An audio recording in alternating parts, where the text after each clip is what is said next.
Welcome to the E Show, presented by the Hockey Podcast Network. We checked his pulse. He's alive and well. If you're looking to feel like warm and fuzzy inside, like I'm your guy. And I'm sure you threw me right under the bus. Yeah, you're my dog. Woof. Yeah, goaltending is the toughest position, I think, in all sports. I think it's announcing. Neil's dad's a dentist. You're still pretty nimble at 43. It's not bad. If I get called 46 years old one more time, I may leave. What a great lesson in the alphabet. Dude, you had like butter in your gloves. That was a bad sneeze. Often been imitated, never really duplicated. We're having a good time. We're having a good time. And now, here's your host, the commissioner of the Eastern Hockey League, Neil Ravin. Welcome back to the E Show. Jake, how are you feeling? Rested. I'm actually pretty rested. I was going to ask you, that was the key word. Rested, recovered a little bit too? Like, physically, yeah. Mentally, emotionally, never, ever. That never happens. We keep paddling on. It's the first of the month. Happy December. yeah. And that feels weird, by the way. But it also, like, fits my OCD in a way. December 1st on a Monday. Like, it just... Yeah, no, it works. Right after Thanksgiving break. Like, it is nice. It's like when you're like playing with like a puzzle and the piece just fits perfectly in I love puzzles, dude. I love puzzles. Yeah. You? I'm a big fan. We have some puzzles at the house right now that are very easy. Like the triangle in the triangle spot. 8-piece put the puzzles. Oval in the oval spot. You know, the square. What's the biggest puzzle you've done? I don't know. I've done 1,000. Yeah, those are good ones. Yeah. Usually I gotta use a whole table for it. I was just when you said 1,000, I'm like, is he talking about like the mountains that he hikes or the puzzles that he builds? I like that. Now because you do both. No, I'm a Jake of all trades. Yeah. Well, there you go. There's your podcast title this week. No, Jake of all trades. But with that, let's get back into action with Around the E Show.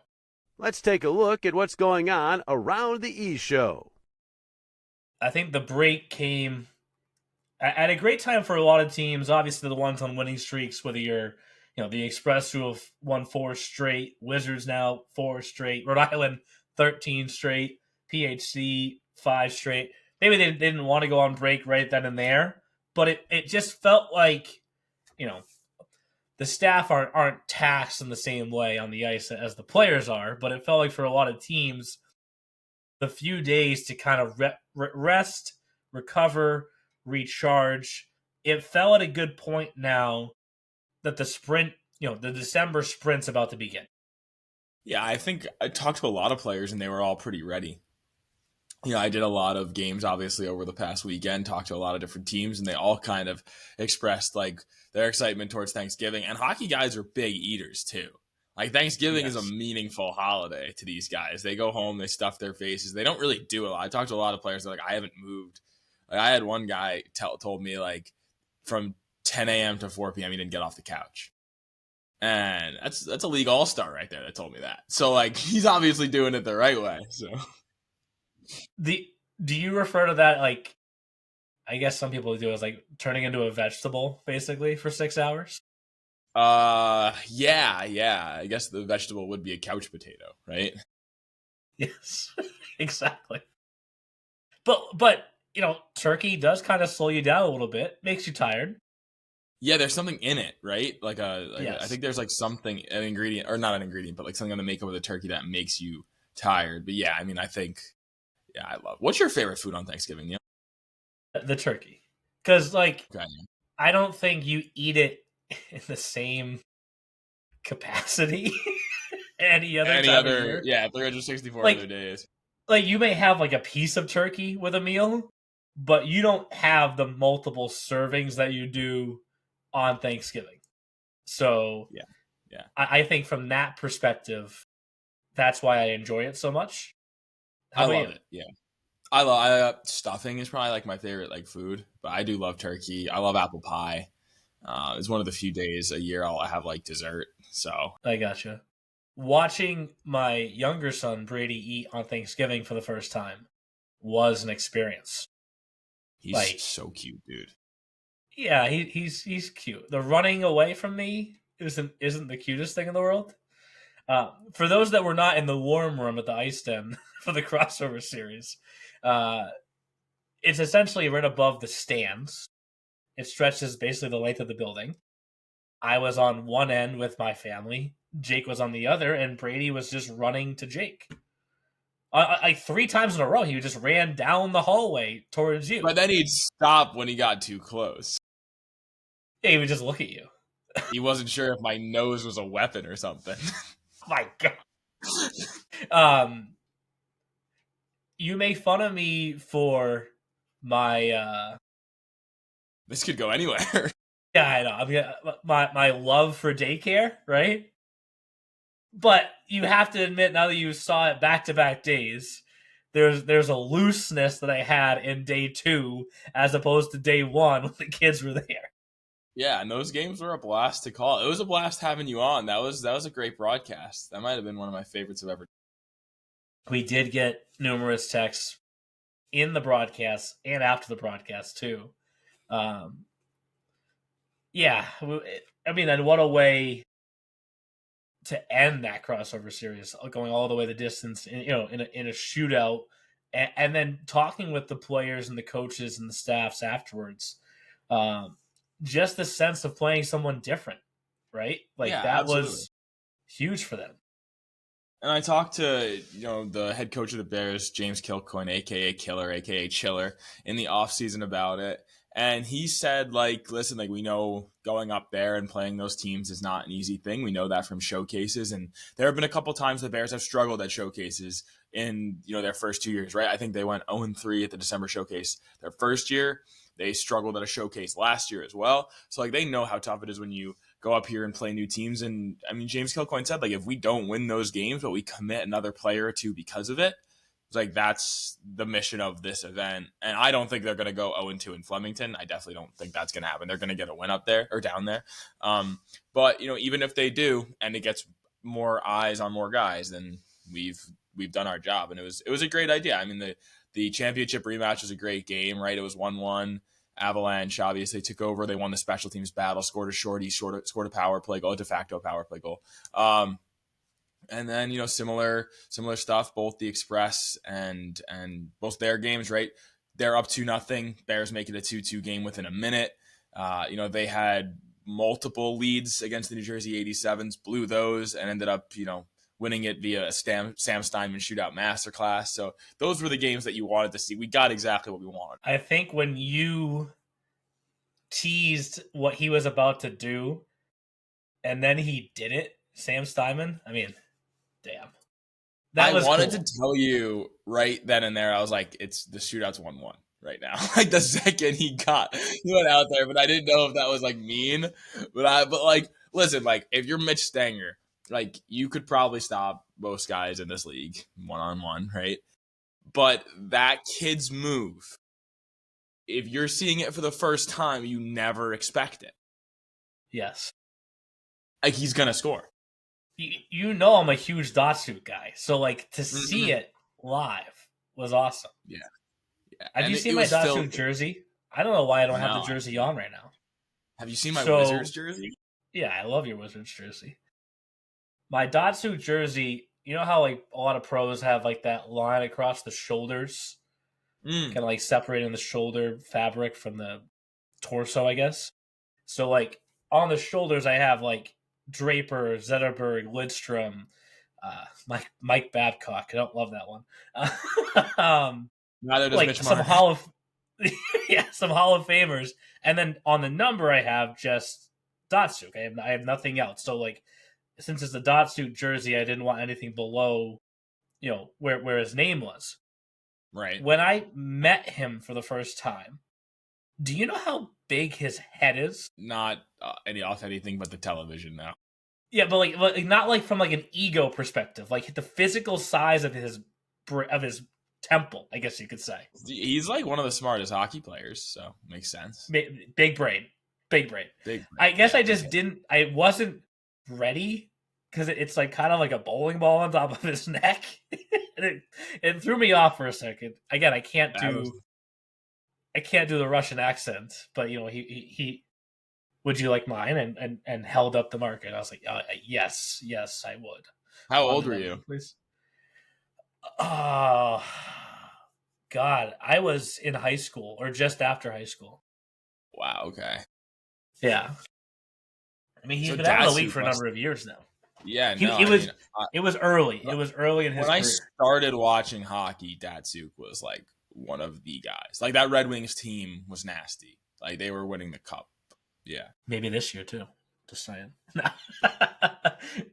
Yeah, we are similar with our fanhoods for the NHL, that our teams will be incredible one night and then stinky poo-poo the next. Yeah, I mean, they went 6-1 on the road, and now they haven't won at home yet, the Islanders. 6-1 on the road. I got to see them lose to the Bruins again, dude. Which, like, sucks because, like, then they'll win the next night. The Bruins? Or no, your Islanders. They lost 2 since. No. All right, back to the EHL. This is Yes. That's our 3-letter league. That's the better 3-letter. Correct. But with the action returning, let's talk about, because every December the kind of like sprint to the finish is frantic. Obviously, you include the showcase in there. Let's start in the South, and I'm going to have you identify from your perspective, like who December means the most to for each division. Who needs to go out there and prove something starting in the South in December? Well, I think it's a combination of two teams. Philly Hockey Club, number of games wise, they're gonna jump the Bears this month. I think that's pretty fair to say.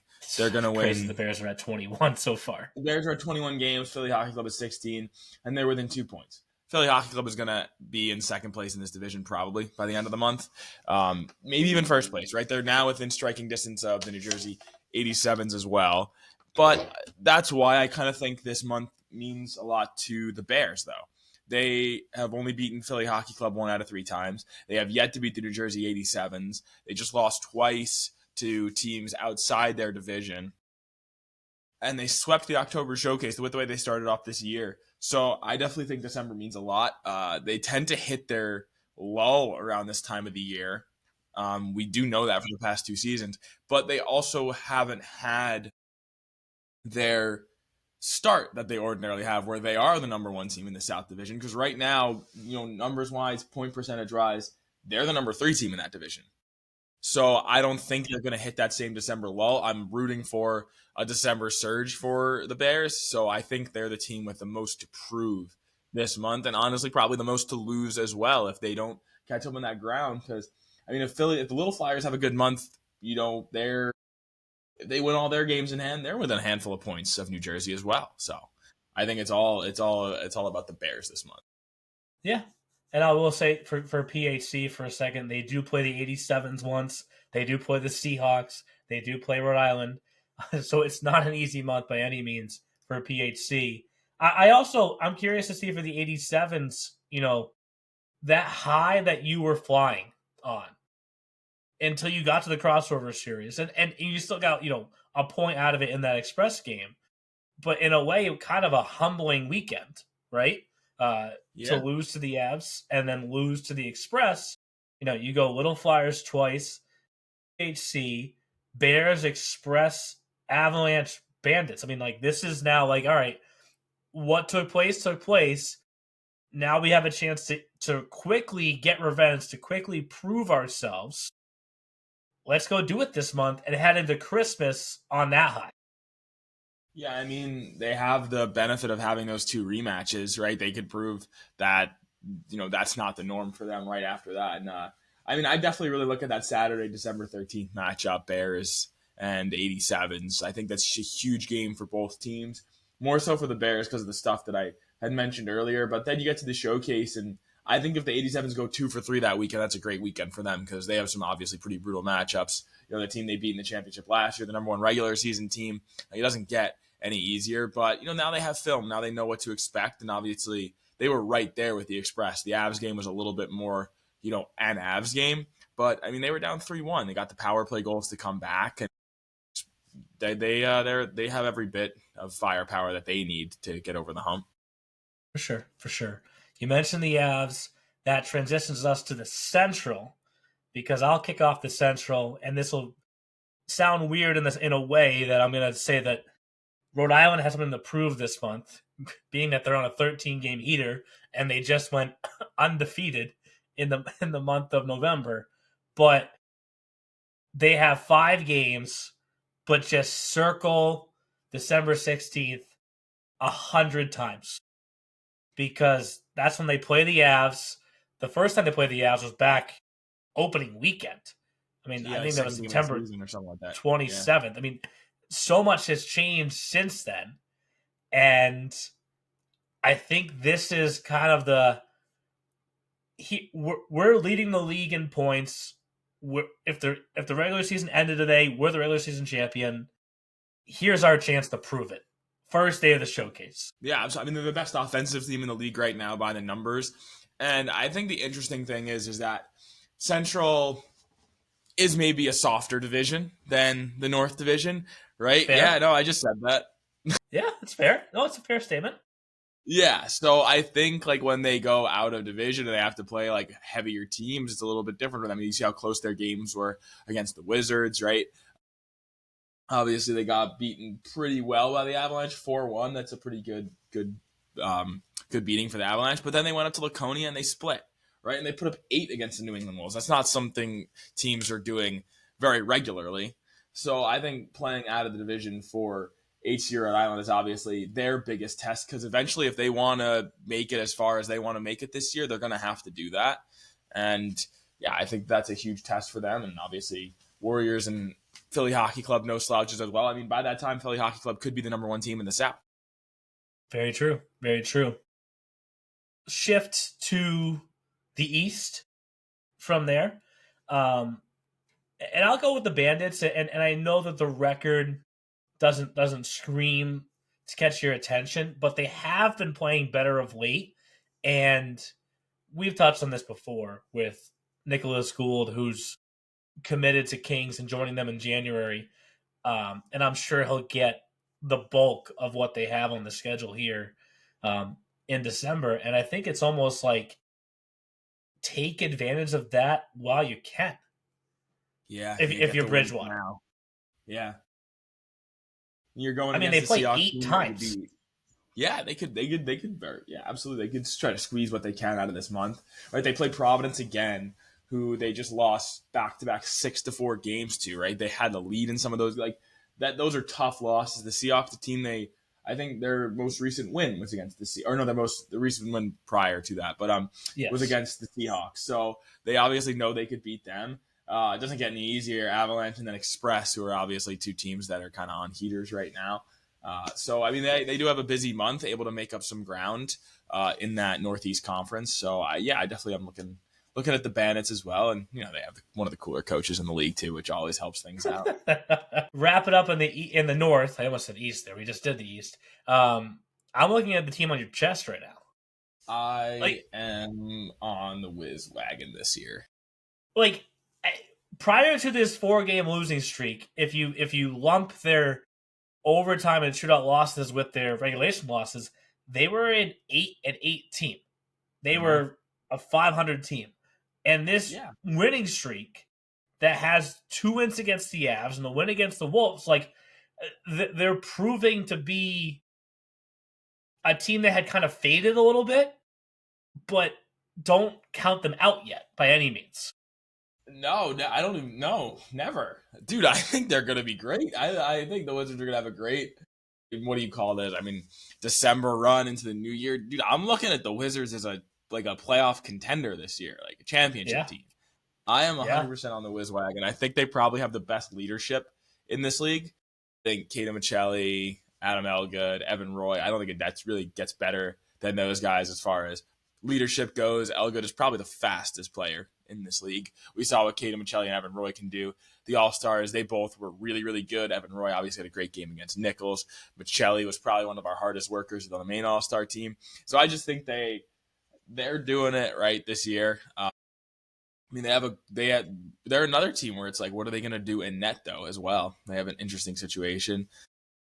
Pearson Heislett obviously got a couple good wins in over the course of the last month. He obviously won Star of the Week too, so maybe he's starting to take the reins a little bit. But yeah, no, I am all about the Wizards, and they have a tough month themselves.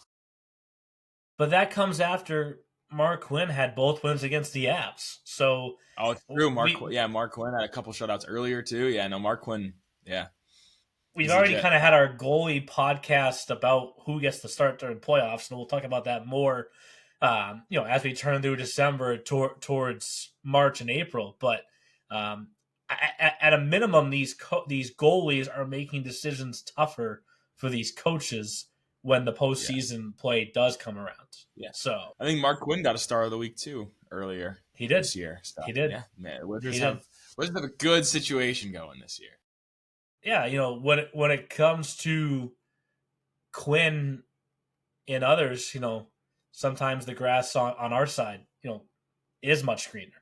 So been working out for him where he is now, and getting a chance to prove how good he is, and an interesting story to kind of share from the Wizards Avalanche series was that a college coach actually called the Avs coach to talk about Quinn, right? Because the teams within this league work together to help get players committed, right? And who better of a resource to call and get, a recommendation for than the team who Quinn just beat, right? So, the king of EHL commitments too. yeah, I mean, that helps too. I'm saying that statement, he's like begging me to say what you just said, but we're good. Yeah. Like, well, he's gonna say Neil never gives me credit. Do the how he always does that like jolting thing when I say something nice about him, like. Oh yeah. But I love that story. Neil never gives me credit. Over 10 years, and he never gives me credit. He hates the Avalanche. I love that story because it just shows that, like, no matter what, these guys, these coaches, these players, these teams, they want to beat each other in these games. You want to win. Like, I don't think anybody plays sports without the desire to win and come out victorious, right? But at the end of the day, the victories that we have as a league come from our NCAA commitments and nothing more, nothing less, right? And we get those as a league through the partnerships that the teams form with each other.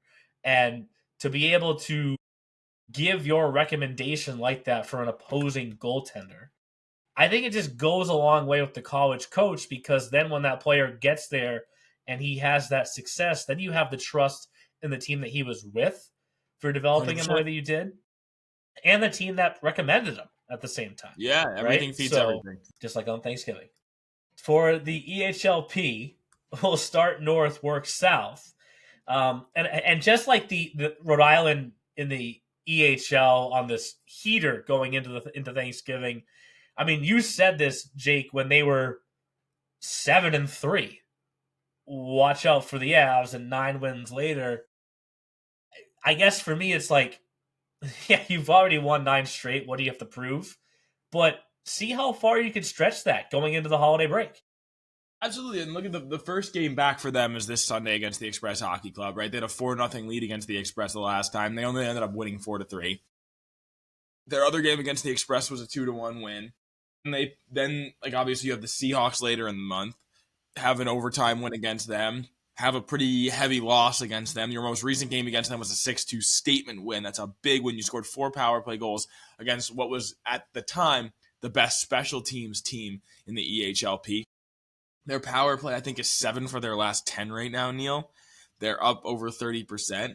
They have, I mean, a top 3 forward in this league in Ryan Doobie. But, dude, for the Avalanche, it's the depth. And, like, you talk to the guys who play the Avalanche, like, even in the EHL, you don't always see the kind of depth that the Avalanche premier team has. I mean, how many guys do they have that have double-digit points right now? I'll pull this up real quick. 13 guys with double-digit points. That's crazy. Like, that's obviously a mix of D and forwards, but when you look at that, you can automatically assume, like, their first 3 lines are a scoring threat, and their top two D pairs are a scoring threat. And they are. Yeah. They are, for sure. For sure. As for the South, the Mid-Atlantic, Union now number 3 in the power rankings. I think well-earned and well-deserved as well, off to a 12-5 start. But it's almost now like separate yourself a little bit, in my opinion, from the standings. Increase that gap that you have over 2, 3, and 4. I mean, the fact that the 4th place team is only 5 points behind is pretty crazy. Shows you that in one good weekend for one team, bad weekend for another, this whole thing can flip. But in what undoubtedly is Union's best season in franchise history so far, take December and kind of run with it and create some space for yourself, some insurance heading into the new year. Yeah, it's a quieter month for the EHLP as a whole just because of the break and stuff, and they're not at the December showcase. But if you're Union 2, like, you've lost 2 of your last 4, and you let up 16 goals in those 2 losses. Like, that's kind of like a little scary if you're Union. And the last game you lost was against the New Jersey Bears, so you come back against. I expect, obviously, a great game out of Union in that one. But, I mean, they have Sam Taffel obviously does such a good job, works so hard recruiting, and they're a very Euro-flared team this year, very skilled. So, yeah, I definitely want to see them play tougher in their own end, as this, new year rolls around and December rolls around, because that's going to be the style that they're going to have to play when they want to win playoff games and be a championship contending team, right? Because if you look back at the October showcase, they beat the Seahawks Hockey Club, who we know going into this season are a championship caliber team. So they're right there. And they're capable of doing it, but they just need to play some more complete hockey. For sure, for sure. I wanted to hold off on this for as long as I could, for both of our sakes, Jake. Yeah, dude. Yeah. But it's now time to jump to the E-Show Fantasy Challenge. Now it's time for the E-Show Fantasy Challenge. Follow along on the EHL app. And we will we'll kick this off, Jake, by sharing my screen so that everyone can see it right away. I mean, we were close, man. Like, I've never been top 5 before. Have we ever had 2 of us in the top 5 like this before?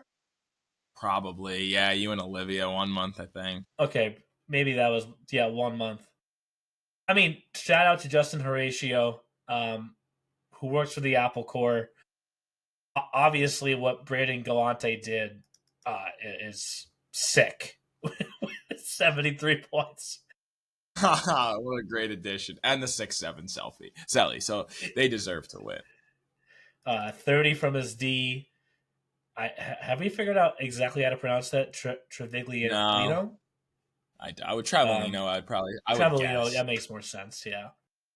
He only got 6.8 from his goalie, but like that's all he needed, right? Like, it would have been cooler if he got 6.7. Of course it would have been, but that's actually physically impossible for fantasy. Because of saves being 0.2, and I'm an even number guy. Yes. Technically, there's 4 staff in the top 10. That's pretty good. That's pretty good showing for us. Yeah, you're including Mikey. Big Mikey. Yeah. He's a part of it. No, for sure. And like, look at what Galante did at 73 is huge, but like that doesn't mean what Carson Lowe 34, Ville Bowden 35. Like those are good months. Like Carson messaged me like, I'm sorry about fantasy. I was like, oh, it's okay, man. You had a really good month. Like it just wasn't historic, I guess you could say. I was trying to see if I could find the message. If I saved the message, it was on Snapchat. It's not. But the most recent message I have saved from Carson just says, "How are you an adult?" I don't remember the context of that, but it's a fair question from Carson. Oh man, that's funny. It is. It's probably a 6'7" joke, if I had to guess. I had to explain that to Vicky yesterday. Was she listening? No, to the not to the broadcast? podcast, but she, like, oh, okay. we were watching something, probably a reel, and like 6-7 came up, and she's like, "What does that mean?" And I'm like, "It means nothing." And she's like, "It doesn't mean nothing." I go, "It literally means nothing. Like, it's what I've been told is it means nothing. So like, I'm going based off what I've been told." And she's like, "No, Yeah, people are telling you that because they think that you're not gonna like think differently. it's They're from gonna a think song. I really don't. It's from a song. And it's from like, a it was song, and video. it took off as like a meme that means not. Yeah, for sure. I was like, Yeah, no, yeah. it literally means nothing. Like, Yeah, you asked people and just they like said the it means number nothing. now. We said it a lot on the broadcast, and even you said one.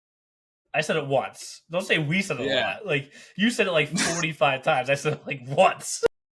I said it like 6 or 7 times a period, bro. Probably, exactly. That was fun though, dude. Can't deny how much fun that was. We got a lot of positive feedback. No, we did for sure. And like, yeah, when Galante scored, it was fantasy points for me. And then you're like, but check out the Sully. I was like, oh my god, the one you were down at the Nor'easter game, right? But for those that are already thinking ahead now to December and fantasy for December, obviously a shorter month, kind of similar to Thanksgiving in the sense of, I think for November you technically have like 2.5, 3 weeks. For December, it's really kind of 2 full weeks. Get your fantasy picks in though by Wednesday, 11 o'clock. The puck drops for Bandits and Seahawks. Once that puck drops, you can't do anything else. So know that you can make switches for injuries and whatnot. If you do switch one of your fantasy players, it wipes out what you have collected so far that month from that player, but you start fresh starting on that day. So, for example, I had Bowman Miller selected from the Seahawks P team, who unfortunately got injured and couldn't play. So when I switched him to Jack Napieralski, I started getting points that Jack accumulated, right? If Bowen had anything at that time, I would have lost those points, started back at 0. If I had picked Jack from the beginning, it would have been a little bit tighter, but really this month came down to Justin Horatio having Galante, and then getting 36 more points from his D and his goalie. And we have two spots secured so far. One of our interns and the guy who works for the Apple Corps. So Pays to what know a the start. business, I guess. Yeah, no, for sure. What are you thinking for December? Because I totally forgot. I mean, I'm going Mark Trishler on D. He's been sending me like we've been exchanging probably like 25 reels a day right now. So I have to apologize. You sent me a lot of reels over the break. Yeah, I was on break, dude. I had like, a lot of reels. Have you noticed that like when I respond, it's all at once? Yeah, of course I've noticed that. Listen, I have people who don't even respond at all, but I keep sending them because that's the kind of person I am. Like, what if one day they have an epiphany and they're like, wow, Jake's still sending me reels. I haven't opened them in weeks, but he's still doing it. So but Mark and I, we have a blend now. So you can see like the reels that come up on each other's For You or like reels page, right? So it's really dangerous, really bad. Like it'll just say like for Mark Trishler, for the Jake Basile, and it'll be like something grotesque. And it's like, yeah, that's definitely for me. Well, I'm happy to hear that for you. Yeah. Thank you. And your reels. Yeah, and I'm happy for him. I mean, he's been collecting assists like crazy. I forget what your reference was on the air. Something about Apple Orchard. Yeah. Well, he just like, I mean, the PPAs are just like crazy for him because it's just like, all right, I give the puck to Nate. Nate will do anything he can to find Ville, and Ville's shooting on the power play, like goal. So yeah, he's a secondary king right now. I may lean there too. I need to start working on my research for this. I do find it funny that they play 8 games in December, and they're the home team. I mean, in all 8 games. Capitals play 9, so I don't know if they could caps maybe Nicholson again. Well, if anyone wants kind of a little insider note, I don't think there's any team that has declared a starter more definitively than the Capitals have. So I'll go Nicholson, but dude, like 87s play 7. That's a good number, but I don't want to go Haar. I love Alex Haar, but that's like low hanging fruit. And I've never been one to like pick the top player in the league. You know what I mean? Yeah. Like all throughout fantasy. And I love Alex Harr. He's a great guy. I went into the locker room to like ask for name pronunciations. He turned the music down immediately when I walked in. Oh, and I was like, those are the little things where you're like, this is a good guy right here. Yeah, it's very nice of him. Yeah, so again, get your picks in by Wednesday at 11. Another spot up for grabs. Once we get December started too, we will be posting a joint standings below the December standings that shows total points to date. So we don't have those numbers right now, but remember, there's 2 spots up for grabs if Jake finishes in second all season long for October, November, December, all the way through, he's probably going to get one of those at-larges because he'll have the highest point total without a victory, I guess you could say, right? And we're going to have two I do love my number 2s, Neil. Yes, you do. A lot of reels. The reels there he goes. But get your picks in by Wednesday so that you have a shot to either be number 1 in the month of December or keep adding points so that you can hopefully get one of those at-larges when all is said and done. So I would love to make it. I would love to make it this year, but I don't know. I'm just a boy. Yeah. With that, though, we'll jump to what to watch for, and we already have 2 games of the week to tell you. And now here's what to watch for in the EHL and the EHLP. All right, so I already have a couple games of the week, Jake, that we already got the graphics worked out and pre-scheduled here. So I'm going to give these 2 games, and then I'll let you circle 2 games as well. So starting on Thursday, I circled 87s and Little Flyers in the EHL. First game back for each team from the break, and I think it's part of a home-and-home series. And for the 87s, I mentioned earlier, returning from the crossover series, somewhat of a humbling weekend, but just like Kilcoyne with the Bears, Kiernan with the 87s spoke a lot to the fact that it now gave them a lot of video to work with and say, like, now you know the bar of what's on that side. And them, like the Express, have a quick chance at a rematch here in the December showcase. So why not get back off on the right foot against really your rival? I know when 87s play PHC, 87s play Huntsman, 87s play Bears, it's heated. But when it's 87s Little Flyers, those are the 2 biggest rivals. So I got that circled in the EHL, and then we are sticking for the EHLP game of the week down south as well with Seals Huntsman on Saturday the 6th. Last few matchups have been very tight. And I think we've covered this on previous episodes. When it comes to the Mid-Atlantic, it is hard to predict what you're going to get half the time. So what do you got your eye on to kick us off in December? I'll start with the EHLP. I'll go Union Bears, right? I talked about that matchup. It's a big rematch for Union. The Bears are, you've maybe a couple weeks ago said, like, who are the New Jersey Bears in the EHLP?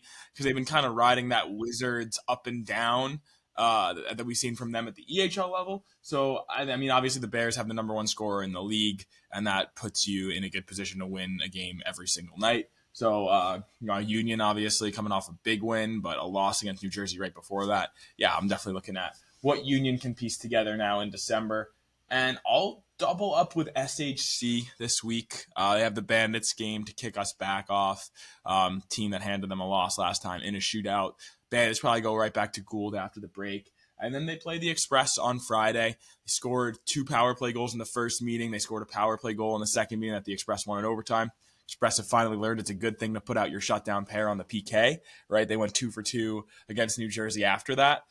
So we'll see if they can, bag 2 in a row against the Seahawks and turn this win streak from a 4 into a 5.